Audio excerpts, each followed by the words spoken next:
We are right, hallelujah, at the end of days. Yeah. uNkulunkulu akasize sibe ne-awareness, singadlulwa yihlahla, singadlulwa intuthwane, singadlulwa izilwanyana ezazi ama-seasons. Mase kufika isizini, you can see the change of the landscape. Bone kubahlaza mangabe kade kusebusika kumhlophe kuyashintsha. Bona Nkosi yami nezilwane ekade singasabonakala ebusika, inyoni ziqale zibonakale ngoba aware of the season. uNkulunkulu akasize. This is very interesting time. Though these times are perilous, these time azimnandi kodwa kithina uNkulunkulu uzosiveza ngathi bazalwane. uNkulunkulu ungitshelile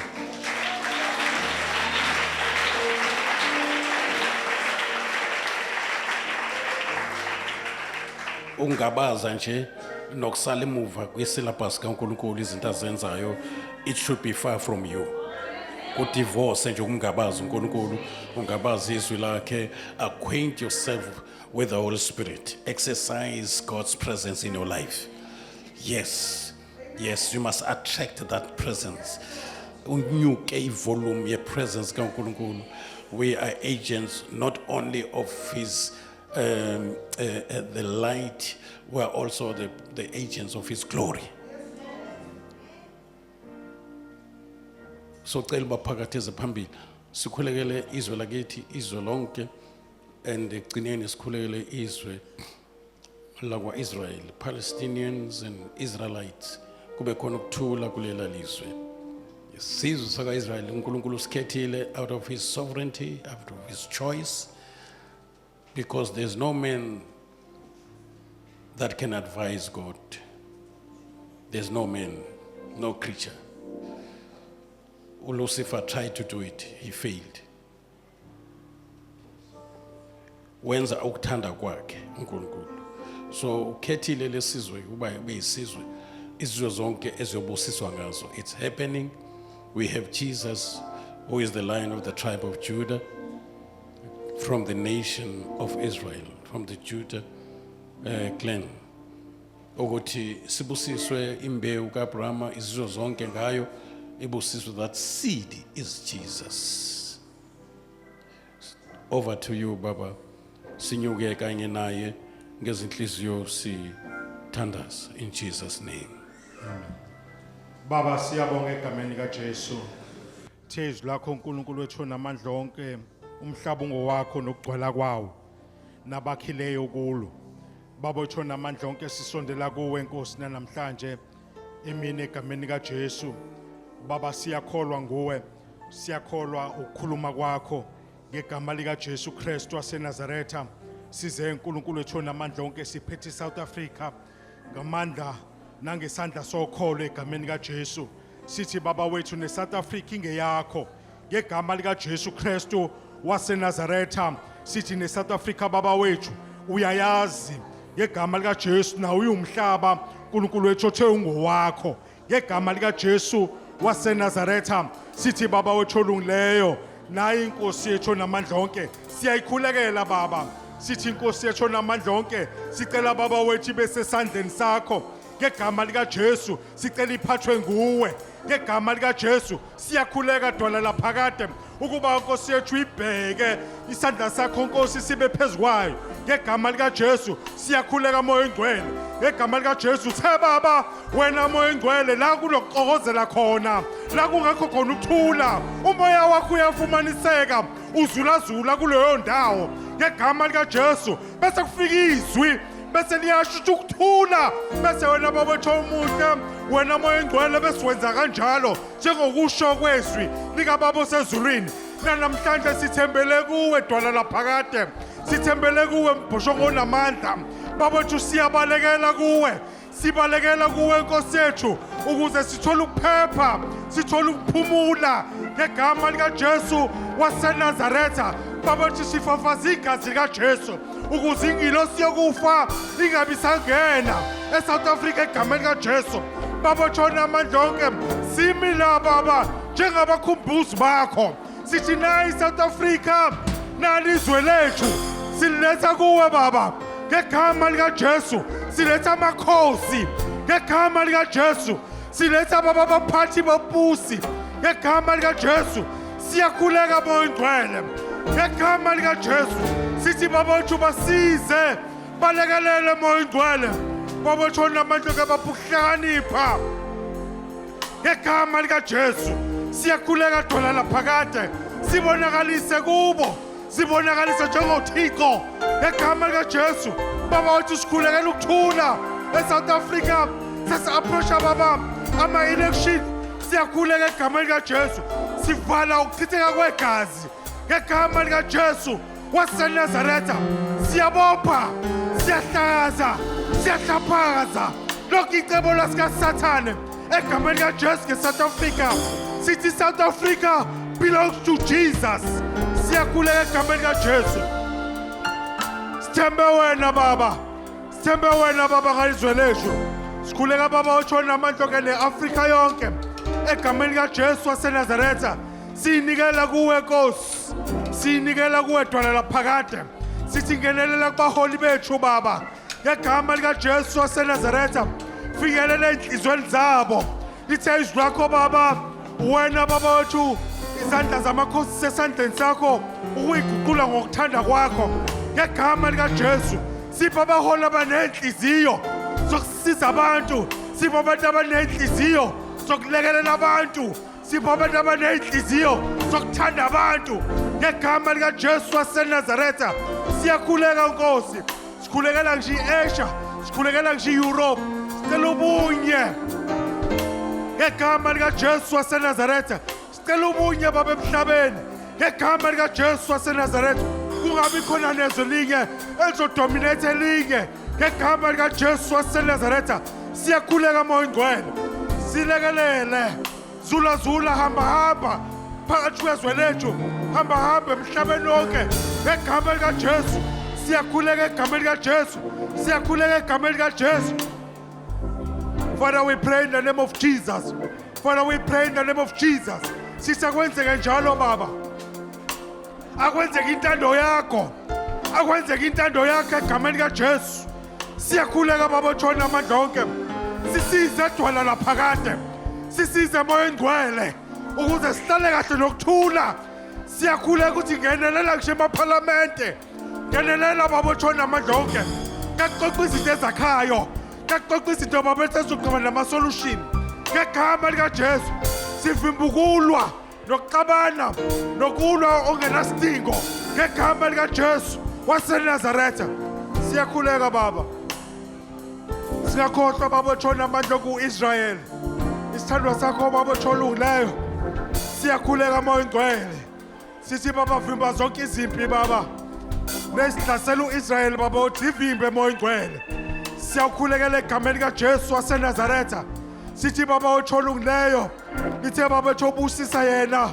naye umbusisa egameni likaJesu siyakhuleka baba ethi protection yakho baba sikhulekela baba ethi ingilosi zasekhaya ezulwini zahlele baba wethu kuleya ndawo sikube khona ukuthula egameni likaJesu siyanxusa dwala laphakade siyanxusa Moya Ngcwele nazo zonke izitha zakhe sicela iguqe phansi ngegama likaJesu waseNazaretha vele njengoThixo ophethe inkemba ngegama likaJesu waseNazaretha vikela baba wethu isizwe sakho baba baba siyabeka ngisho abantwana bakho Nkosi abasemhlabeni wonke ngegama likaJesu abanye Nkosi bahleli kahle abanye bayahlukunyezwa ngegama likaJesu waseNazaretha abanye uNkulunkulu ethona amandla okubahlala emigedeni siyabakhulekela egameni likaJesu waseNazaretha sithona uNkulunkulu wamasu wena Jehova uvula indlela ehlane enza njalo baba ethona amandla onke baqinise baba nakuso lesi sikhathi baqinise edwala laphakade ngegama likaJesu waseNazaretha sikhulekela ingceku zakho baba elisemhlabeni wonke egameni likaJesu ezazana neqiniso lakho siyabakhulekela Nkosi egameni likaJesu sithi dwala laphakade baqinise Moya Ngcwele bapha isibindi baba bakhuluma izwi lakho ngesibindi nango-authority ngegama likaJesu waseNazaretha siyakhuleka baba sikholwa nguwe sikholwa ukusho kwakho sikholwa ubukhona bakho ngelihle igama likaJesu Kristu waseNazaretha amen.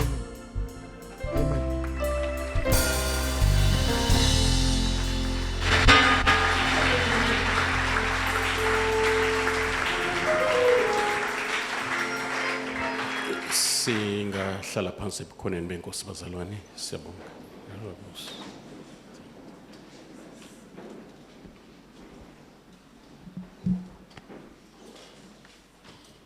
Ukuzithoba bazalwane ngibingelela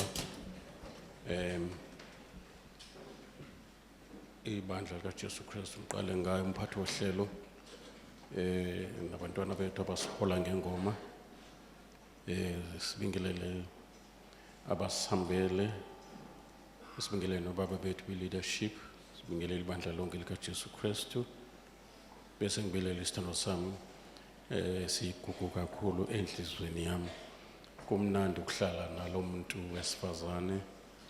She's amazing every day with her, sweeter than the days before.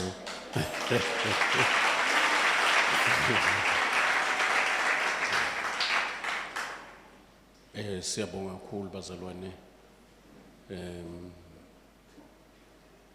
Angazi noma ubusushilo shalom shalom.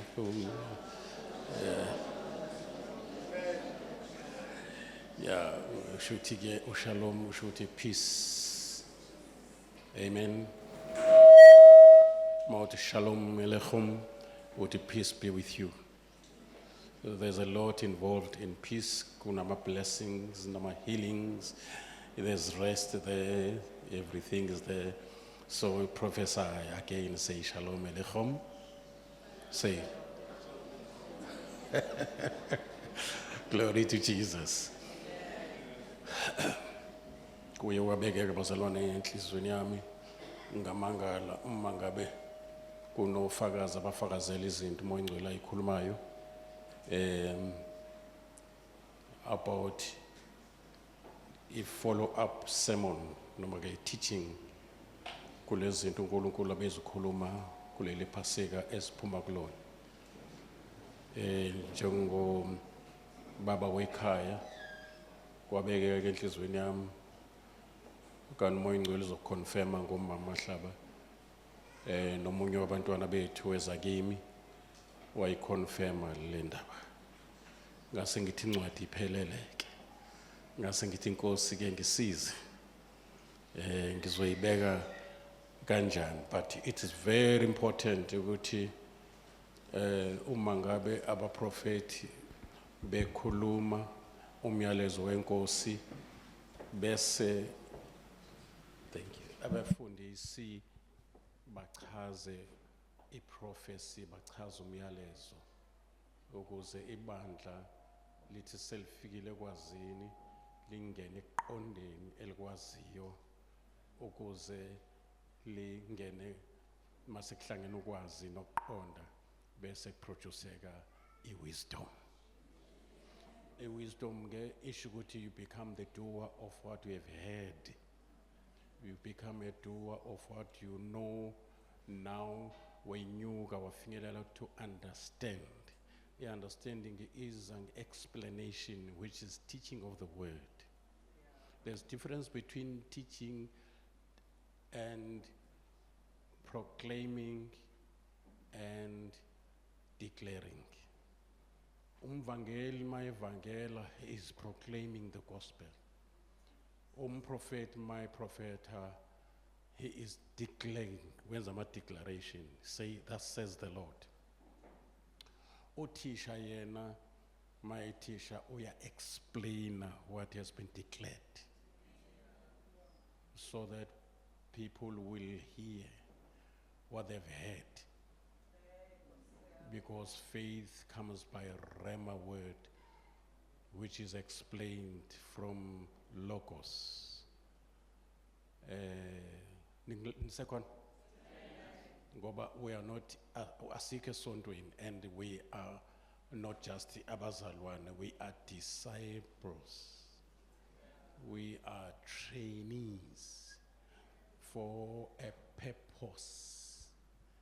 Ukuze ma uNkulunkulu esesifaka kwi-realm noma kwi-dimension where ibandla selizakha lona ngothando ligcwele izibhalo lilulekana li-encourageana lakhana uma lingekho uma lingafikanga kuleyo level ngoba kufikwa kalula, kufikwa ngokuthi umuntu akhule, ukhula ngendlela ezithile, umoya ongcwele umvumela athathe over. It's one thing to be born of the Holy Spirit. It's another thing to be filled, to be led. Uma ulidwa ngumoya ongcwele, kusho ukuthi you have allowed the Holy Spirit to influence your whole life. Now there, usudlulile estagini esi-foundational sokuba umntwana kaNkulunkulu, usuyindodana kaNkulunkulu. Angani noma niyazini ukuthi ungaba a-man of God noma umuntu wesifazane. Because a-man of God uqala abe umuntu kaNkulunkulu isidalwa. Bese a-man of God abe othunyiwe kaNkulunkulu. Bonke abantu abalapha phandle bangabantu bakaNkulunkulu. Kodwa ukhona umuntu ongumuntu, in most cases a man of God is in a singular form. Obiziweyo ukuze athunywe uNkulunkulu. A representative kaNkulunkulu. Kuyezwakala bazalwane? Yeah, because phela in Christ there is neither male or female, and at the same time, by male and female is scriptural. For an order ethile yezinto ethile uNkulunkulu afuna ukuzenza ebandleni njenge-family. Ngeke ifamily yenzeke without male and female. Kuzoba ne-disorder lapha. So kubonge nje ukuba igender yiyo, ungaziconfuse ngalento eza ne-new world order yama-genders amaningi. They've become foolish because if you ask them what is male, they cannot answer you. Did you know that? What is a female? It's hard for them. It's fundiso. Because we've got more than 20 now genders. Can't go away Bible, there are 2. Confusion. Glory to Jesus. Nisekhona bazalwane? So ngena lapho nizobekezela nje. Angeke ngithathe isikhathi eside. Kodwa ke ngicabanga ukuthi into engizoyisho izonenza nihlale ngesinqe sodwa. Awuzukwazi ukulala. Noma ngathi usebenza night shift, awuzukulala. Sengishilo. Ama spirits aletha ubuthongo aboshiwe.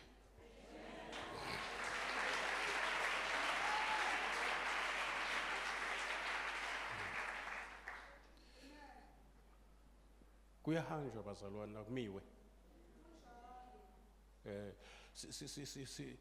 uNkulunkulu is controlling the universe ngenhlobo embili zesikhathi. Are you listening? Moya ongcwele basize ubanike indlebe yokuzwa lokho uNkulunkulu akushoyo emabandleni. In Greek kune isikhathi lesewash 30 or 60 seconds, 60 minutes, hour, days, weeks, months, and on the 4th day there are 2 amalokozane izinto uNkulunkulu azenza ilanga nenyanga wakumisa ngosuku lesine ukuthi kubuse emini okunye kubuse ebusuku. Kwaba khona ke ukuqala kwesikhathi, in fact ikhathi actually zaqala ngesikhathi ethi uNkulunkulu izwi lenkosi lithi in the beginning, asho sonke in the beginning. Ngoba kwi-eternity asinayo a-beginning, singenayo ne-end. Ilapho uNkulunkulu ehlala khona ke. Uhlala emaphakathini.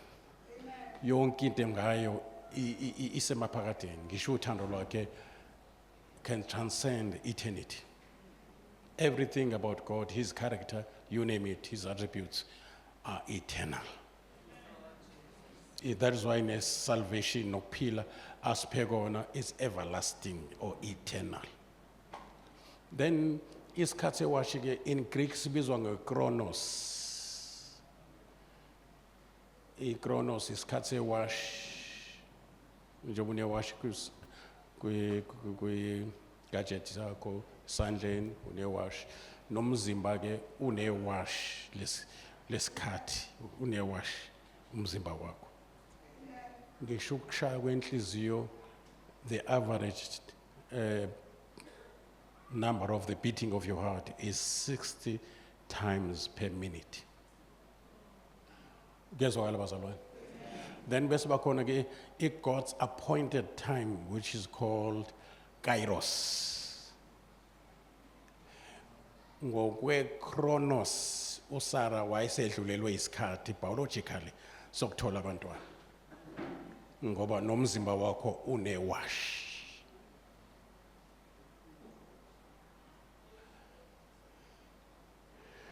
But ngokwe-𝑘airos it was not late for uSara ukuthi athole abantwana because it was God's appointed time.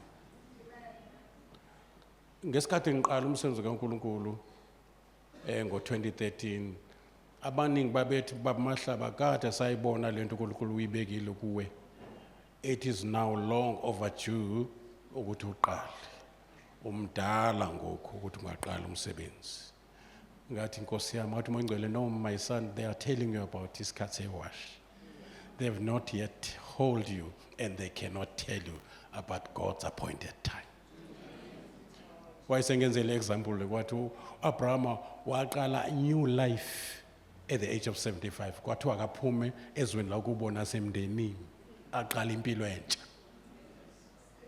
Kwaedwa 100 years kulo 75. UMose at the age of 80 kwama ebizwa. Uqala wazibiza yena ngenxa yokushiswa ubizo ngoba liyashisana ubizo luze likweqise God's appointed time. Ayabona ke. Wathi uyasiza kubantu bakubo bamjikela. Kuthe makufika sikaNkulunkulu safika esena 80 for the ministry of 40 years. Ngoba ungene ngeGod's appointed time waba healthy waze wafika 120 ngisho amehlo akhe engaphashakile engesho ukuthi use over 100 fresh as a young man at the age of wahamba lithi iBhayibheli uAbraham yena he died at a good old age. So that is why nama ngibikwa nix ayikho into ekhalayo. Akho ngisho amahlala khona. Anginayo ngisho family doctor, anginayo ngisho medical aid. uNkulunkulu wanginika nje imfihlo yakhe wathi wena uzophila ngokukholwa.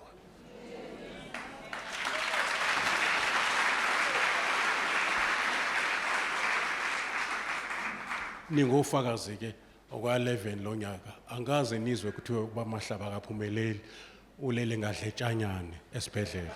Isho nje one day kule age enguyo mangiqala ama branches ngiyaya nje eMthatha ngiyaya nje eBloemfontein ngiyabona nje mangiqala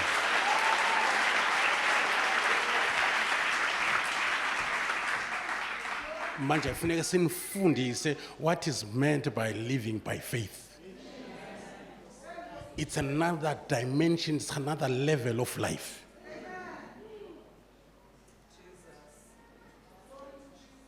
Because uJesu wawenza umsebenzi completely was what it is finished. Angazi statazeliswa yini kuyabona ukuthi khona la kushoda khona kwi-faith. Befuna ngabe kuningi ukubonga kwethu masithandaza kube kuncane ukucela.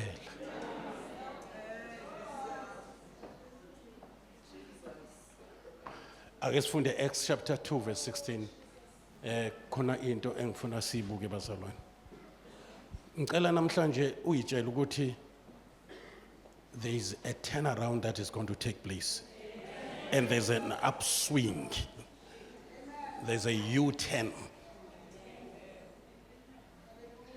uNkulunkulu is going to lay his hand upon you. Namhlanje uzobekwa ngendlela isandla uzobekwa ngezwi.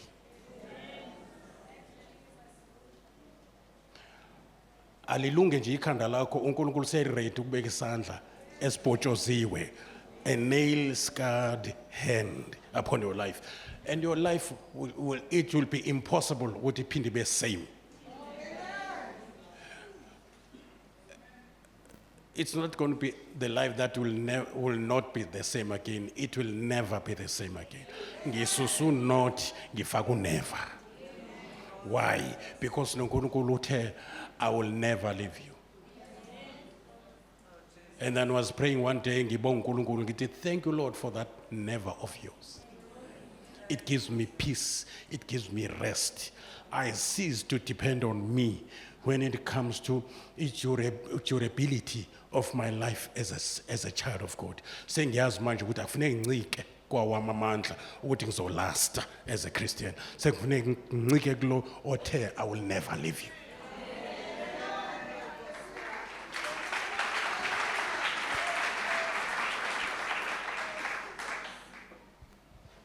I'm so excited. Angazi iqale 3 days ago lento. Ngaze ngamtshela unkosikazi ngathi, you know, I feel there's a ikhonto athi mayenza uNkulunkulu ayenze in your spirit, uyibambe ngefaith. Kodwa ikhona erekhodwa ama emotions akho. Yeah, ube nama emotions are excited. Lento, it's not just my spirit by faith, it's more than that now. It even my feeling, my emotions, I'm emotionally high. High. Nazi umuntu mayidla ama drugs usuwedlela ubabe high. High bazalwane, I'm so excited.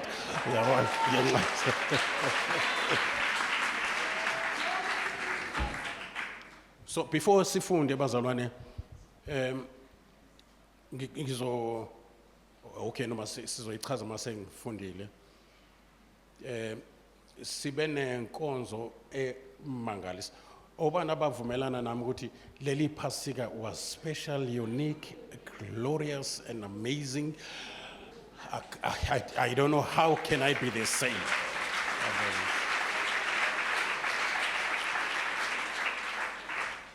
Nishayela ukuthini izandla?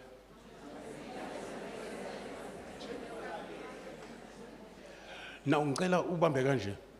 I-process has been triggered.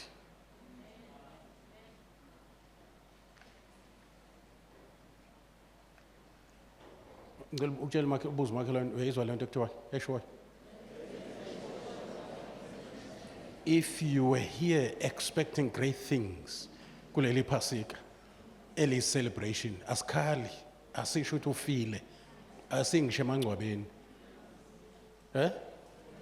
Ngoba sizomfunelana nophilayo kwabafileyo.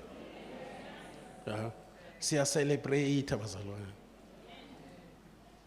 And kufanele sibambe lento njalo mangabe sisenkonzweni esidlo sekuyiphasika lelo. Ngoba in the New Testament asisebona bosuku. Because manje uJesu uthathe over waba yiphasika yena.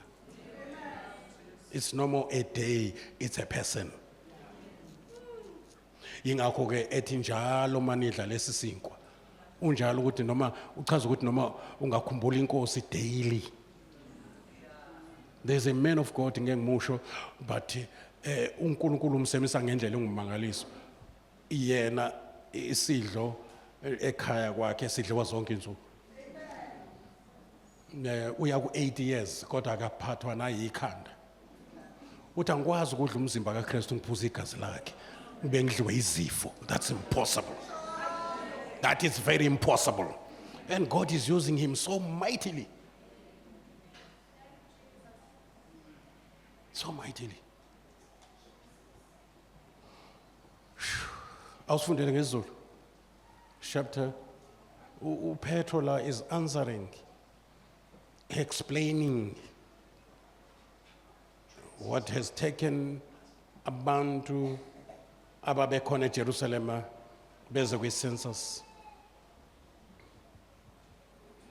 And 𝑚oya efakazela ubukho bakhe with signs and the gifts that were in operation, like the gift of tongues. And there were 17 languages that were spoken on that day of Pentecost. It was the birthday of the Church of Jesus Christ. Now, Peter stood and he opened his mouth, explaining what has made abantu babe amazed and fail to understand what is happening. Baba ne interpretation yoguti, the way abayiyo, it's like they are drunk.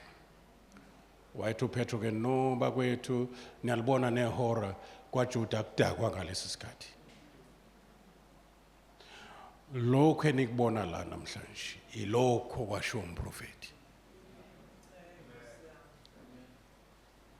Because umpostoli funeka achaze okusho umprofeti. Ukuze ibandla likaNkulunkulu lakhelwe phezu kwesisekelo sabapostoli nabaprofeti. As abaprofeti benza ama-declaration, abapostoli benza ama-explanations. And it started with Jesus, the first apostle in the New Testament. He was the greatest of all teachers, using parables for people to understand or to have the eyes of their understanding open. Because kunamehlo akufuneke avulwe mawusindisiwe. Noma ungawavala wenyama mawuthandaza, kunamehlo akufuneka ungawavali. Azokubona izinto ezinkulu ezifihlakele ongazazi. Hallelujah.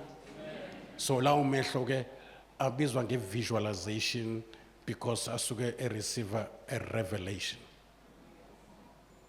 That is why uJohane mayebizwa kuthiwa nyukela ngala ukuze ngikubonise izinto ezimele ukwenzeka. So many times incwadi yesambulo ke umbhalo wayo uthi ngase ngibona because he was prophetic, though he was an apostle, because the office of an apostle can be an office of a prophet, can even be an office of an elder. An apostle can be an elder and be the pastor. Guess what, bazalwane? Lezi zinto kuzofuneka sizichaze. Tshela makhalwane yazi lento kufuneka ichazwe. Yeah, kufuneka sichaze ke operation ama-gifts. Sihlukanisa umprofeti we-New Testament nomprofeti we-Old Testament. Sibuka ama-duties ne-role of a prophet in the New Testament. Ukuze singaphambanisi inkomishi, sibe ngabaprofeti be-Old Testament sikwi-New Testament. Sibheke nanokuthi incwadi bezibhalwa abapostoli in the New Testament. Incwadi beyibhalwa abaprofeti in the Old Testament. Not a single book of an apostle in the Old Testament. Now, njoba uNkulunkulu ke konke engizoyikhuluma nje manje, njoba uNkulunkulu ethatha ibandla elibeka kwi-level njoba si-enterisha into the season of the miraculous. Now kuzofuneka sibe fully equipped njengama-saints. Ama-saints are those that are set apart, separated for a special use. Bayizitsha zeTemple zokwenza umsebenzi kaNkulunkulu. Ngicela utshela makhelwane, you are a saint. Kodwa i-religion ilintshontshile lelo gama. Niyazi mos ukuthi kwamanye amasonto i-saint enye into. But kuKristu we are all saints. Kwamanye amasonto umpriest enye into. Ureplace indawo kapastor umpriest. But kuKristu Jesu we're all priests and we're also kings. Manje kufuneke ningagcini ngokusindiswa, kufuneke nifinyelele kulazini iqiniso. Ingozi njalo ukungena komuntu ejuthini noma ngabe ubizelwa yona engazange abe nayo equipment. Sizobona ke bazalwane ngithe nje ningibekezelele obana bathi no bekezela mfundisi. Bosubuza makhelwane uyabekezela yini uNkulunkulu ekhuluma noma it's an excitement. Uyabekezela mawubuka iTV. Kukhuluma iTV ngicela uxole ke mntaka baba lizothatha i-hour yonke letho ozoyibuka.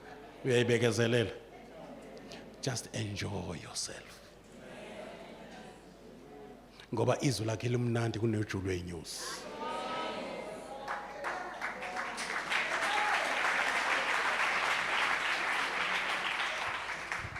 Ngifuna bazalwane sidlule ekubeni yabona the average time yokuthi ufinyelele la usufinyela kwi-maturity is supposed to be not more than 3 years use-college kaJesu.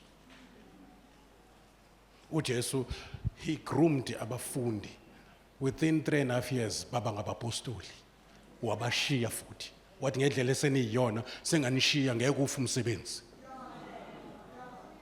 3 years. Now you can count from 2013 up to now. Hayi ngoba singakhulumi singashumayeli singafundisi. Funeke ucheck umhlabathi wenhliziyo. Are you the hearer only? You are not the doer. Be ukukhula kwakho does not depend on hearing only. Awuzokhula kanjalo. Ne-faith yakho ayikhuli. Kufuneke uzwe bese uyenza into oyizwile. Ukuze lento izwile ibe ne-impact kuwe kodwa futhi oqala ungakenzi uyameditate uyetshisa njengebandla laseBerea elichecka yonke into lizwe liphinde lizwe lichecke nangezibhalo kulento akade ikhulunywa baba mahlaba ikhona yini iyahambisana iyacorresponda yini nezibhalo. Fine sibe nomoya waseBerea bazalwane kuzosiza noma sekufika abaprofeti la sikwazi ukubachecka ngezibhalo. It's serious lenda. Tell makhelwane serious lenda. Yeah. Manje ufuna uNkulunkulu sifike just one example ufuna uNkulunkulu sifikelele ebudodeni bokukholwa. Ufuna sifikelele esilinganisweni sikaKristu. To the full stage of Christ. Sithatha ishape yakhe. Ufuna sifikelele akuthiwa khona Christ is formed in us. Ukuze sithi obone ethini ubone uKristu njengoKristu othe obone mina ubone ubaba. Because as Christ is, spiritually speaking, we already are. Now, for us to grow spiritually, we are just growing to be what we are already. We are before we become what we are. Because what we are is as Christ is. Get what we are spiritually is as Christ is. So we must grow psychologically. We must grow in our minds through the teachings of the word and the ministry of the Holy Spirit. Because it's one thing to be born of the Spirit, but it's another thing to be filled by the Holy Spirit and be led by the Holy Spirit and be taught by the Holy Spirit. Abantu abaningi bagcina ngokuzalwa nguMoya Ngcwele abakazi bahlale esifundisweni sikaMoya Ngcwele. Ulalele noma ulela. So that is why manje ke sibhasha singakhuli sikhula ngeminyaka. Azakhala uMoya Ngcwele athi kuba kuya ngesikhathi enakholwa ngaso bekumele bangabe manje seningabafundisi seniyancelisa ngamanye amazwi. Senengane enizele. Lo moya kungakhuli siyawunqamula in the name of Jesus Christ of Nazareth. Siyawunqamula lo moya kungakhuli. Because akuyona impossibility with God. Since Jesus is in you, since Jesus, hallelujah, is having his presence by the Spirit of God in you, you've got no reason not to grow. Because you are born of God and by incorruptible seed. The seed is incorruptible. Heaven and earth will pass away. Not a jot of his word will pass away. So the word of God is eternal. And that the seed you are born with. You are born with the word and with the Spirit. I say you are born again and God is your spiritual father. You are a child of God. But move on and be a son of God. Ubonakala ngani son of God, he is led by the Spirit. Bonakala ngani a child of God, he is born of the Spirit. So dlula manje to be born of the Spirit, be led by the Spirit, be taught by, influenced by the Spirit. Hallelujah. It's because the Spirit has the mind of Christ. The Spirit is all that Christ is in you.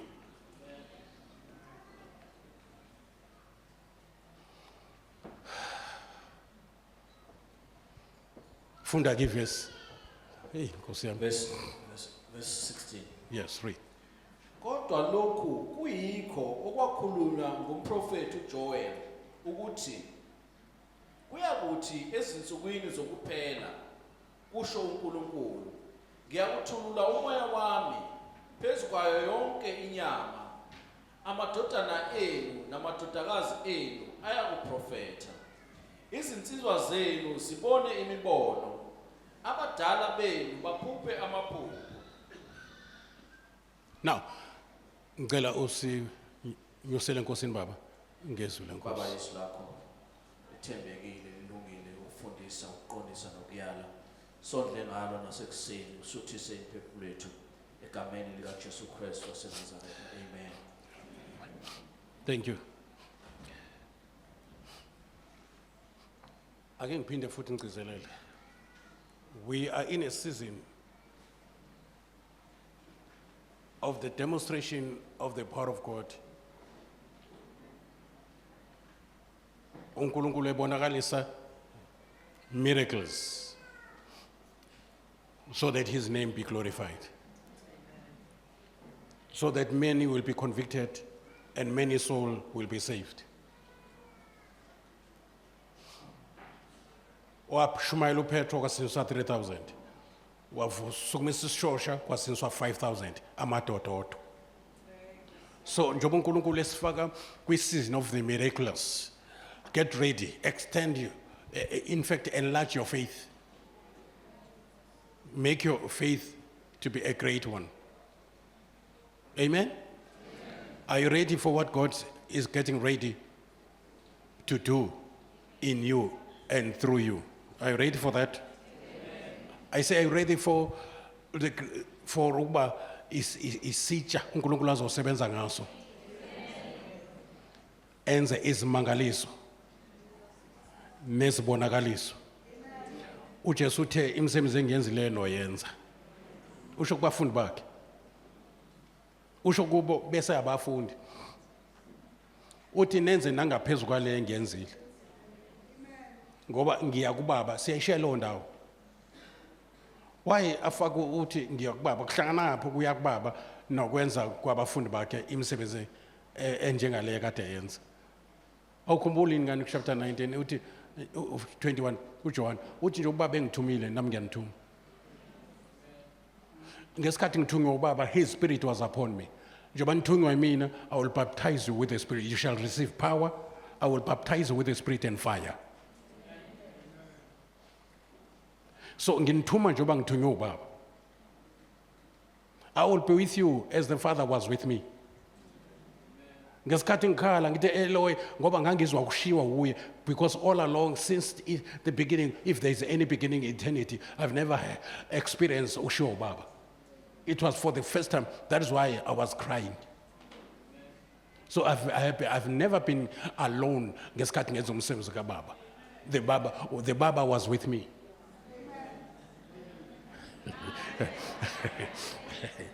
So uthi nakini ke I will be with you kuze bese kuphele kwensuku. Uzathi lo or behold I will be with you. So kusho ukuthi you are never alone mawuthunywa uNkulunkulu uhamba naye. Makuphila abantu bazobe bengaphiliswa wena, bazobe bephiliswa uye ngesandla sakho. That is why enginika okomoya wakhe nokwezwi lakhe. Isidididi sishayisa ukuthi awu understand ukuthi ukusetshenziswa uNkulunkulu kusho ukuthini. Ucabanga ukuthi kuzokwenza wena. Akayifuni ke uNkulunkulu lonto categorically akayifuni ukuthi angaziboni mayenza into ayishilo. Ngoba akafuni kube khona inyama ezibongayo.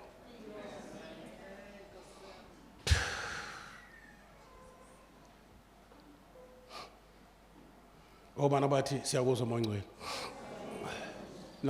Now ngifuna namhlanje ube namanye amehlo ngawe. Uyazi mawufaka ama-sunglasses ahlaza. Angazi ukuyiqiniswa kangakanani izinkomo ebezibunqena utshani obumhlophe bezifakwa ama-sunglasses a-green ukuze zikudle zingacomplain.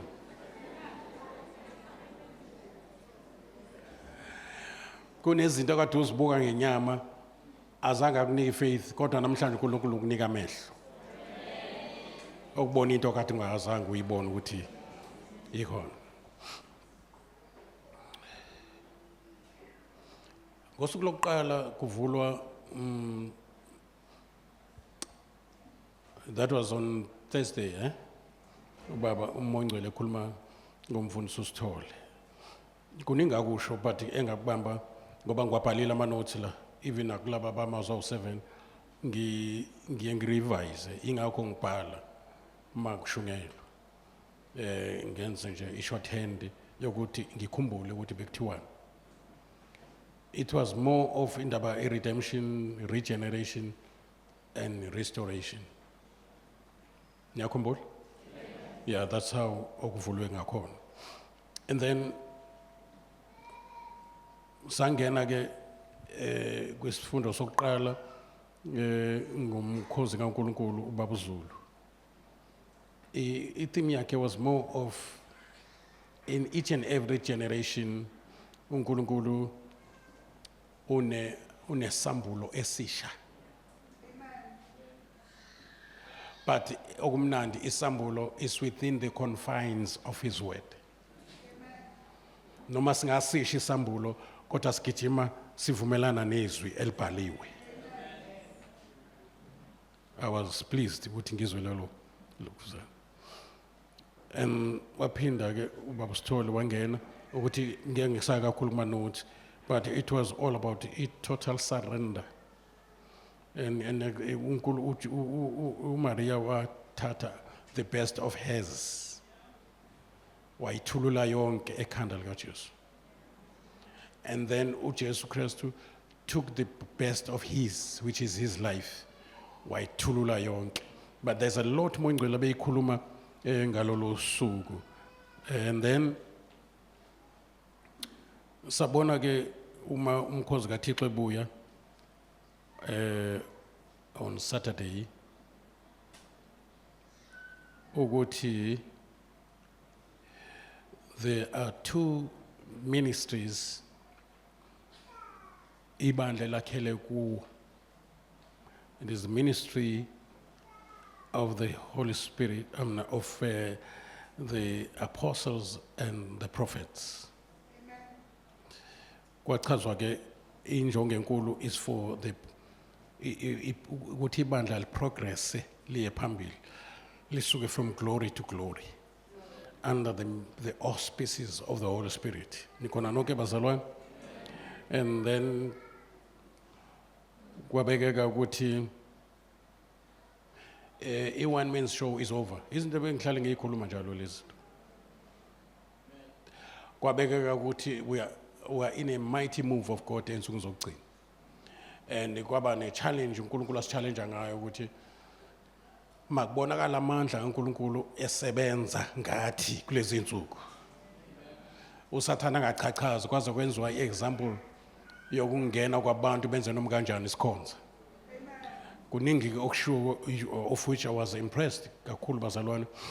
uNkulunkulu ambula kwezinye izinto econfirma ngenceke yakhe uBaba uZulu izinto abezikhuluma. In fact ngalolu suku ngabona istandard ne level uNkulunkulu asibizela kuya. Kwavela Revelation chapter 4 verse 1 yenyukela la ngikubonisa into ezimele ukwenzeka emva kwalokho. Kuyazokala bazalwane. So ngabuka ukuthi si uNkulunkulu wasibekela ifloor.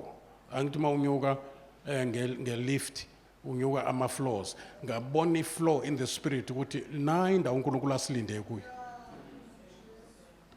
But ekukhulumeni kwakhe umoya ongcwele ekhuluma izinto zaphezulu,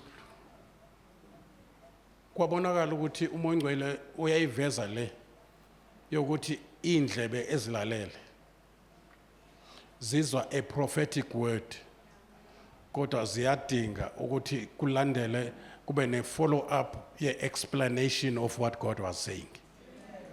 Oh, Nkosi yami ngiyizwa yini ku explainwe kuchazwe izinto eziprofethiwe, kufike uthisha ayichaze ngoba no Joel prophesied, uPeter wayiphinda into ayishilo elungiselela ukuthi ayichaze, echazela laba abadidekayo abangalwazi usuku lwePentecost abathi abantu baphuzile badakiwe. Wathi abadakiwe lokho enikubonayo ilokho. Manje ke nami ngizothi lokho enikuzwile yilokho engizokusho ke namhlanje.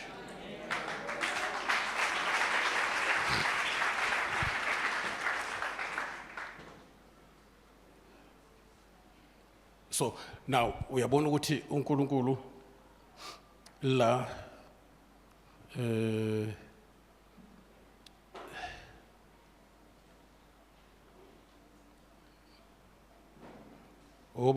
obana bazwayo. Yes.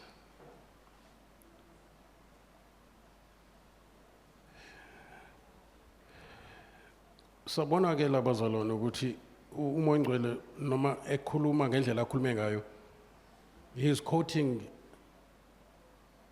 isibhalo ebesivule ngesikhathi sikwi 3-day fasting on Tuesday. Confirma kimi uNkulunkulu ukuthi uye lo okhulumayo ngenceke yakhe, ngoba ayazi bengivule leso scripture njengoba isivula nje.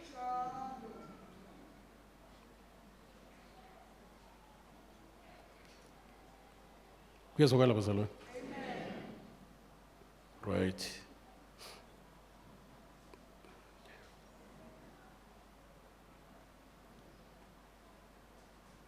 And enye into umoya ongcwele beyikhuluma lapho beyikhuluma ngokuthi leli phasika yiphasika le restoration.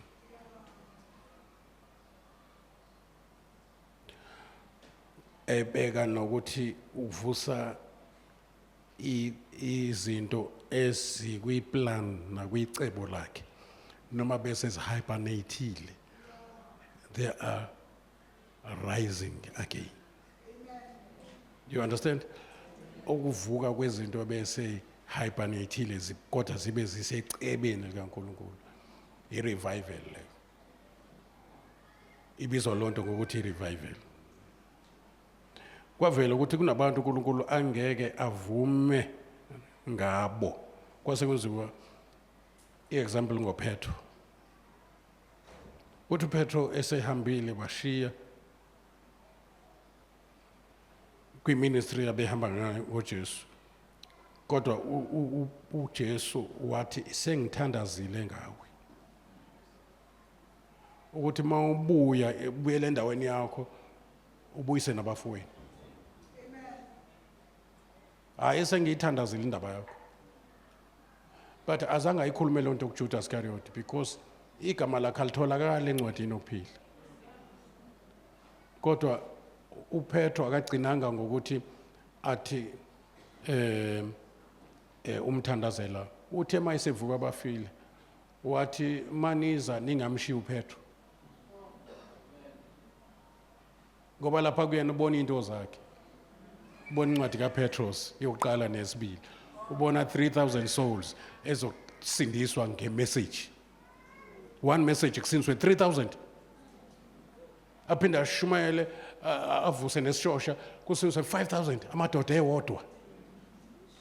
Kwafuneka ibandla lelo lingeluswa umpostoli oyedwa, leluswa abapostoli ibandla laseJerusalem. So uthi ningamshiyi noPetro, kunabantu uNkulunkulu angeke avume nabo noma bangayiphosa olwandle njengoJona uzomnqaka ngenhlanzi amsela emthumeko. And it can be very well possible ukuthi ngibukwa abantu uNkulunkulu angeke uthi umuntu angakhohlwa ingane yakhe ayizele, but I will never forget you. Bayilahla ingane beyizele, kodwa mina inseka yami ngawe ingaphezulu kwenseka yowesifazane enganeni yakhe. Ungacaba nje ubulana nje uma uyithole ngempela ngaphandle mawuphelezela abayitholile. Uma ungene ngesango elinguKristu khohlwa, God will never give up on you. Yeah.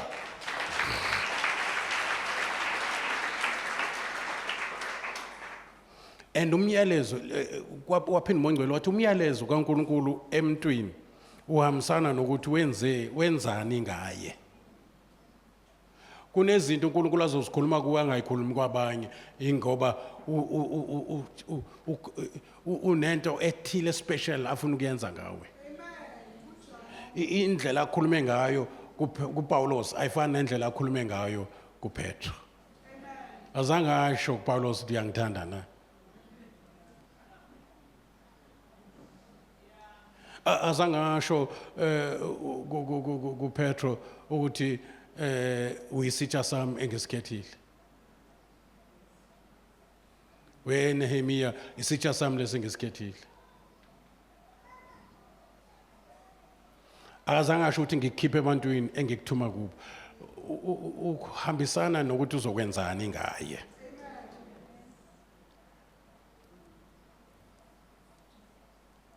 Injongo enkulu kakhulu kaNkulunkulu is to bring us closer to him. Sisondele kuye ngokusindiswa kwamukela uJesu, kodwa siyadinga ukusondela kuye lokho kusibeka kwi-relationship, kodwa kufanele singene kwi-fellowship.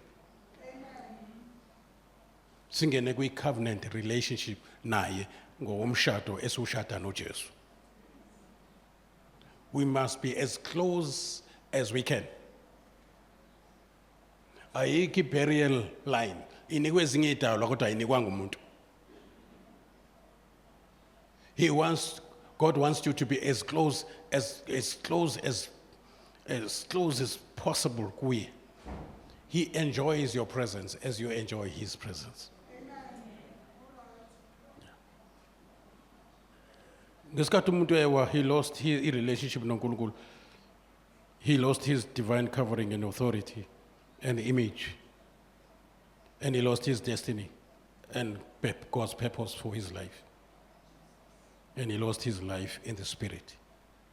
But when Christ came, he came to restore a relationship, a covering, or a security, an authority or a dominion. The image is restored. As Christ is, so are we in this world. And its destiny was recovered. Now you have got a very good destiny, and life has been restored in your spirit. So once again, a spiritual resurrection. And uNkulunkulu, since he has restored even the authority which you should exercise over scorpions and serpents, and this authority was given to Adam, ukuthi abuse emkhathini, abuse emhlabeni, abuse emanzini. And that was lost, forfeited, and it was taken by the enemy, Satan. That is why uMongcwele bekhuluma ke ngendaba yokuthi sinamandla even phezu kolwandle noma ke kwemimoya yasemanzini. Anoma niyakhumbula yini? Yeah, sinamandla phezu yonke imoya ephezu komhlaba. Sinamandla futhi phezu kwemimoya esemkhathini.